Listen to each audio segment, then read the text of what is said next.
Hello അസ്സലാമു അലൈക്കും. എൻ്റെ ഇന്നത്തെ പുതിയ വീഡിയോയിലേക്ക് എല്ലാവർക്കും സ്വാഗതം. ഞാനിതാ രാവിലെ എണീച്ചതാ ചായ വെച്ച് ചായ അരിച്ച് കുടിക്കണം. അതിൻ്റെ ഇടയിൽ മുറ്റടി കഴിഞ്ഞിട്ടുണ്ട്, അതൊന്നും ഞാൻ എടുത്തിട്ടില്ല കേട്ടോ. എപ്പോഴും ഒരേ തന്നെ കാണിക്കുമ്പോൾ നിങ്ങൾക്കൊക്കെ ഒരു ഇതാവില്ലേ, അതുകൊണ്ട് എടുത്തില്ല. അതാ ചായ വെച്ച് കുടിച്ചു, കപ്പിലാക്കിയതാ കുടിച്ചു. അത് കഴിഞ്ഞിട്ട് ഇന്ന് ഞാൻ ചപ്പാത്തി ഉണ്ടാക്കാമെന്നാണ് വിചാരിക്കുന്നത്. ചപ്പാത്തിയും ഇഷ്ടക്കറി ഉണ്ടാക്കണമെന്ന് വിചാരിച്ചിട്ട് ചപ്പാത്തിക്കുള്ള മാവ് കുഴയ്ക്കുകയാണ്. മാവിൽ ഉപ്പും സോഡാപ്പൊടിയും പച്ചവെള്ളത്തിലാണ് കുഴച്ചെടുക്കുക കേട്ടോ. അത് മാത്രം ഇട്ടിട്ട് നന്നായി കുഴച്ചെടുക്കും. കൈ കൊണ്ട് നല്ല പ്രസ് ചെയ്ത് നല്ല കുഴച്ചെടുക്കും ഞാൻ. അത് പാത്രത്തിലിട്ടിട്ട് ഇങ്ങനെ എല്ലാം സെറ്റാക്കി ഒപ്പമാക്കിയിട്ട് പിന്നെ അത് ഞാൻ ടൈലിൻ്റെ സ്ലാവിലേക്ക് കൊട്ടും. അതിൽ കൊട്ടിയിട്ട് കൈ കൊണ്ട് നല്ല കുഴച്ചെടുക്കും.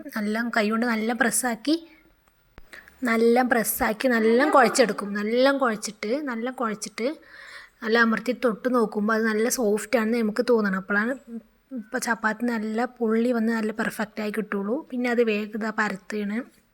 അപ്പോഴേക്ക് ഇക്കാക്ക് പോകാൻ സമയമായി, അതുകൊണ്ട് ഞാൻ വേഗം ചെയ്യാണ്. ഒക്കെ പരത്തി വെച്ചു. എന്ന് എണീക്കാൻ കുറച്ച് ലേറ്റായി. അപ്പോൾ സമയം പോയാൽ പിന്നെ ഒരു സെക്കൻഡ് മാറി നമുക്കത് സമയം തെറ്റുമല്ലോ. അപ്പം പിന്നെ അതിന് നിന്നു. പിന്നെ എന്നിട്ട് ഇതാ ഒരു ചട്ടി വെച്ചു. പിന്നെ ഇതാ ഇഷ്ടക്കറി ഉണ്ടാക്കുകയാണ്. അതിലേക്ക് കടുകും മല്ലിയിലയും വെച്ചു.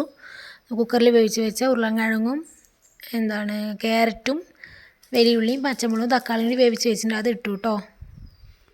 അത് കഴിഞ്ഞിട്ട് ഇതാ വേഗം പിന്നെ ചപ്പാത്തിയൊക്കെ പരത്തി വെച്ചൊക്കെ ചുടാൻ നിന്നു. കംപ്ലീറ്റ് വേഗം ചുട്ടെടുക്കണം. ഇക്കാക്ക് വർക്കിന് പോകണം. എന്ന് ഞാൻ എണീക്കാൻ കുറച്ച് വൈകി, ഭയങ്കര തണുപ്പല്ലേ, അപ്പോൾ കുറച്ച് ലേറ്റായി. അപ്പോൾ പിന്നെ സമയം വൈകി. അപ്പോൾ അതാ ചുട്ടെടുക്കുകയാണ്, വേഗം ചുട്ടെടുക്കുകയാണ്. ചപ്പാത്തി പരത്തി വെച്ചിട്ടുണ്ടല്ലോ, അത് വേഗം ചുട്ടെടുത്തു. എന്നിട്ട് അത് കഴിഞ്ഞിട്ട് ഇതാ ഇപ്പോഴൊക്കെ പാത്രത്തിലേക്ക് മാറ്റി ഇക്കാക്കും കുട്ടിക്കും കൊടുക്കുകയാണ്. കുട്ടീനെ അംഗൻവാടിക്കും പറഞ്ഞയക്കണമല്ലോ. അപ്പോൾ അതാ കംപ്ലീറ്റ് പാത്രത്തിലേക്ക് വെച്ചിട്ട് ഇക്കാക്കും കുട്ടിക്കും കൊണ്ടുപോയി കൊടുക്കുകയാണ്. അവർക്ക് രണ്ടാൾക്കും കൊടുത്തതിന് ശേഷമാണ് ബാക്കി പണിയുള്ളൂ. പിന്നെ ഇന്നലത്തെ പരിപ്പ് കറി ഉണ്ടായിരുന്നു, അതൊന്ന് ചൂടാക്കി എടുക്കണം. പിന്നെ ചോറുണ്ട്, അതും ഇന്നലത്തെ ഉണ്ട്, തിളപ്പിച്ചെടുക്കണം. ഞാൻ മാത്രമേ ഉള്ളൂ.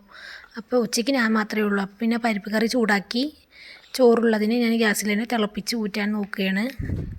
ചാറ് ഇതാ ചൂടായിക്കൊണ്ടിരിക്കുന്നുണ്ട്. ഇപ്പുറത്തെ അടുപ്പിൽ എൻ്റെ ചോറും അതാ റെഡി ആയിക്കൊണ്ടിരിക്കുന്നുണ്ട്.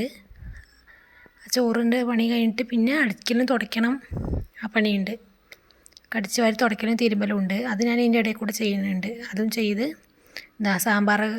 പരിപ്പ് കറി നല്ല ചൂടായി.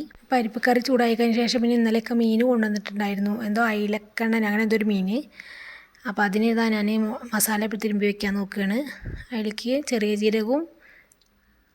വലിയ ജീരകവും മുളക് പൊടി, മഞ്ഞൾപ്പൊടി, വെളുത്തുള്ളി, കുരുമുളകൊക്കെ ഇട്ടിട്ട് നന്നായിട്ട് പേസ്റ്റായിട്ട് അരച്ചെടുക്കുക. അത് അരച്ചെടുത്ത് ഉപ്പൊക്കെ ഇട്ടിട്ട് നന്നായി അരച്ചെടുത്തിട്ട് മീനിലേക്ക് മസാല പുരട്ടുക.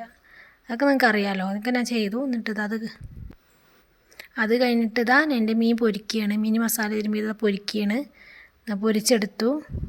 ഇനി ഇൻഷാ അല്ലാഹ് ചോറ് വയ്ക്കുക. ഇന്നത്തെ വീഡിയോ ഇത്രയേ ഉള്ളൂ. എല്ലാവരും എന്നെ ലൈക്ക് ചെയ്യണം, കമൻറ്റ് ചെയ്യണം, ഷെയർ ചെയ്യുകയൊക്കെ ചെയ്യണം കേട്ടോ.